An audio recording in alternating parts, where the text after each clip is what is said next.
They do have a timeout. Decide not to use it. Curry, way downtown. Bang! Bang! Oh, what a shot from Curry! Okay, guys, please help me out here.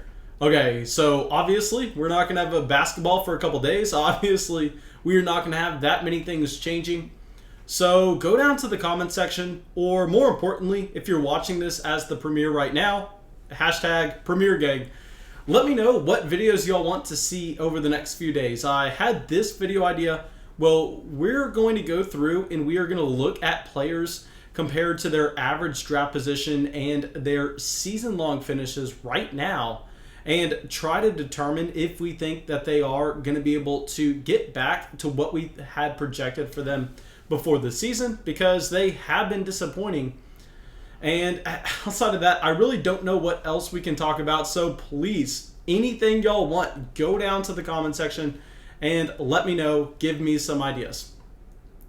But that's it. While you're down there, make sure you're dropping a like on the video. I know that pretty much everybody who watches the videos is subscribed by now, so we don't even need to say that.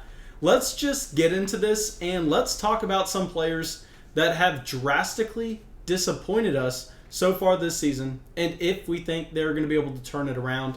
And our first guy is going to be Jason Tatum. And I understand Tatum, specifically for point formats, hasn't been too disappointing. But if you're playing in a category league, I mean, right now he's the 25th ranked player over replacement. And coming into the year, I mean, he had an average draft position where he was going in the late first, early second if you're playing in a little bit of a shallower format. And I mean, I wanted to target him in that range. I thought that Jason Tatum was going to continue to progress his game. We know that he is surprisingly one of the youngest players in basketball. I mean, it's incredible how impactful he's been over the past 3 or 4 years coming into the NBA at 19 years old. But Jason Tatum has been severely disappointing, and we understand that there's been a lot going on in Boston so far this season. We know that Tatum himself has had to deal with COVID, and apparently he's had some long COVID effects, longer than a lot of people were expecting. I mean, naturally you assume these guys that are elite level athletes are just going to be able to shake it off. They're going to be able to come back right away. But, I mean, I'm not a doctor. Nobody watching this, unless you are a doctor, is one. So I think we just have to go, you know what? We don't know. We have no idea what's going on. What we can say is, if we look at the past month, Jason Tatum is actually ranked as the 42nd player above replacement for those category formats. So here, I can't even say that Tatum is going to turn his season around, because currently he's trending in the wrong direction. And I think that we actually need to be worried about Jaylen Brown just controlling more and more of the offense, as Jaylen Brown looks like he is a significant player for the Celtics team going forward. I think Jason Tatum is losing his role as just the star guy on the roster. And I think that he's still dealing with some COVID drawbacks. And like I said, I'm not a doctor. I didn't even expect this, and I have no idea when it should go away. Okay, so now our next player was someone that I was completely fine avoiding, and he started off his season horrendously, but it looks like he's turning it around. And this is Pascal Syakum. Okay, so with Siakam, he had an average draft position of a late second, early third round pick coming into the year, at exactly an average draft position of 24.0. And so far this season, he's the 47th player ranked above replacement in those category formats. But we understand that this is the one scenario where we can go, okay, let's completely ignore the beginning of the season, as the Toronto Raptors quickly became the Tampa Bay Raptors and had to just completely change everything. Really, can you imagine that you're going to go into work next week and you are expected to produce as one of the best workers, best employees, best lawyers, whatever you are watching this, and they go, okay, starting next week, you're going to move from Canada. We're going to be putting you in Tampa, Florida. And yeah, good luck. Let's get this going. You're going to be living in a hotel. And of course, you are going to drop off. Of course, we were going to see the Raptors not live up to expectations at the beginning of the season. But we've seen Pascal Syakum and this overall Raptors team kind of get back on track. Over the past month, Pascal Syakum has gone from the 47th ranked player above replacement for the season to the 19th. So we are seeing this dramatic shift. So Pascal Syakum, if you can go out there and buy him low, if someone's just going to be looking at those season-long numbers, I think that's an opportunity for you to profit.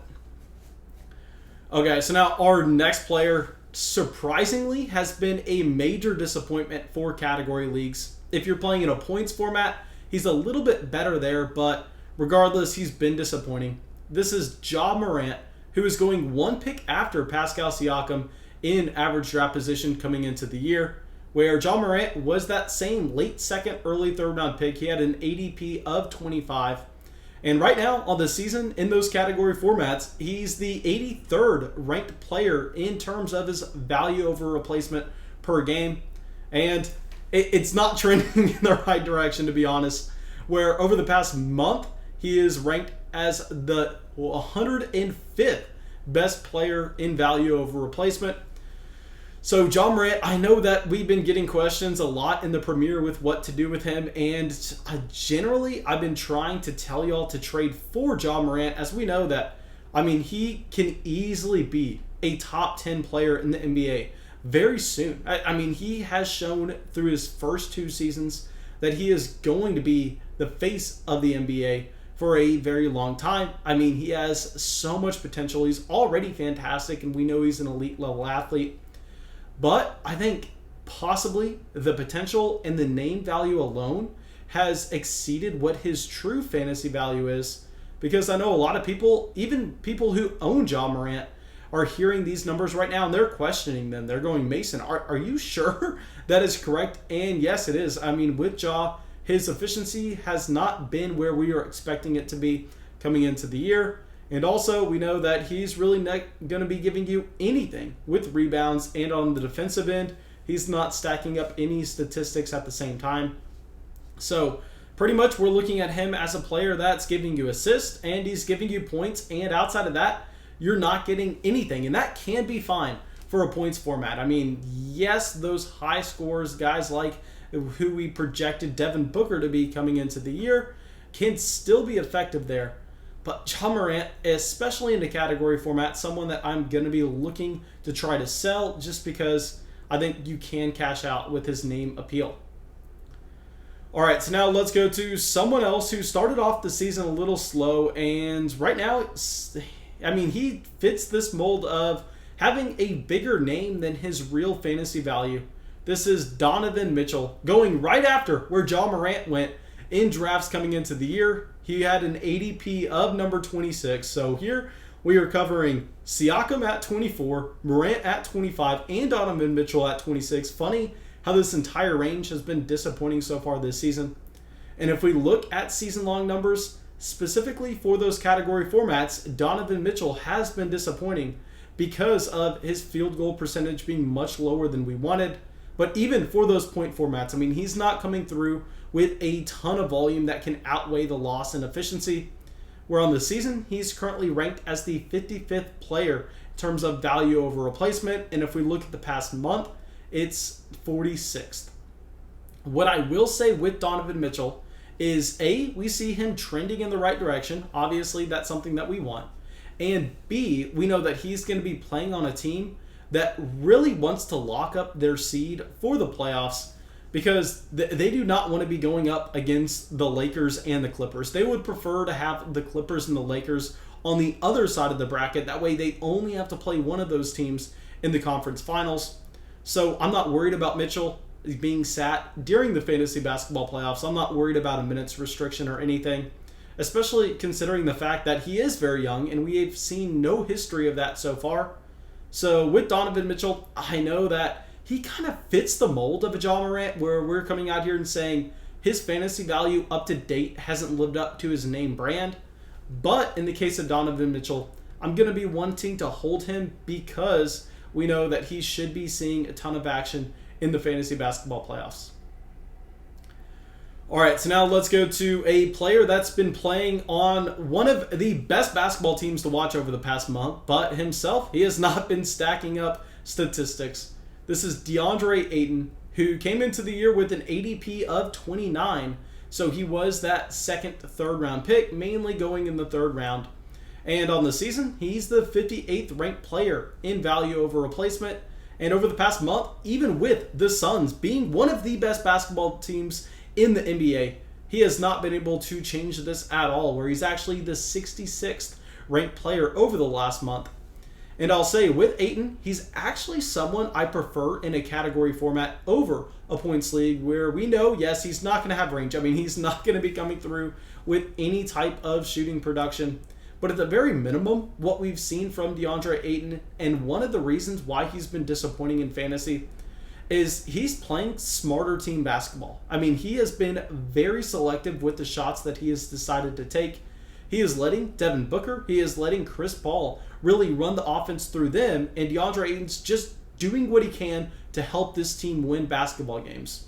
And we know in points formats, what you want is you want a player that is going to be seeing a ton of volume. You want someone that it doesn't matter if they are missing 70% of their shots, they are going to continue to be going full force ahead. The perfect example of this is Russell Westbrook, where we talked about it in the video yesterday, where Westbrook was literally tenfold more valuable in a points format versus a category league, where Deandre Ayton, I think, is going to have a little bit of that opposite thing with him, where I think we would be fine holding in a category format. In a points league, I mean, I can't even tell you to sell just because nobody's going to give you anything. We know the Suns are going to be another team that could possibly be fighting to get a decent seed. That way they can try to avoid the Clippers and the Lakers early on. And if that's the case, I think what we are going to end up seeing is we are going to see Deandre Ayton play a significant amount of minutes in the fantasy basketball playoffs. We are going to see Deandre Ayton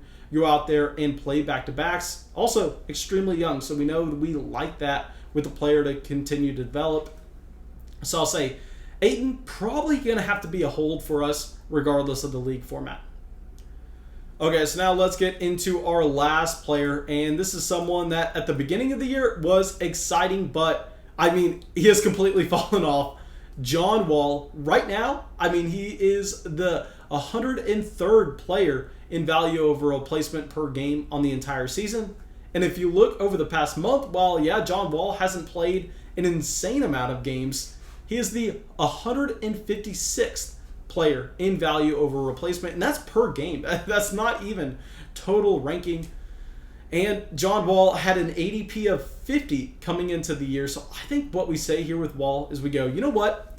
This is one of the worst teams in basketball. Wall is clearly not the player that he was before the injuries.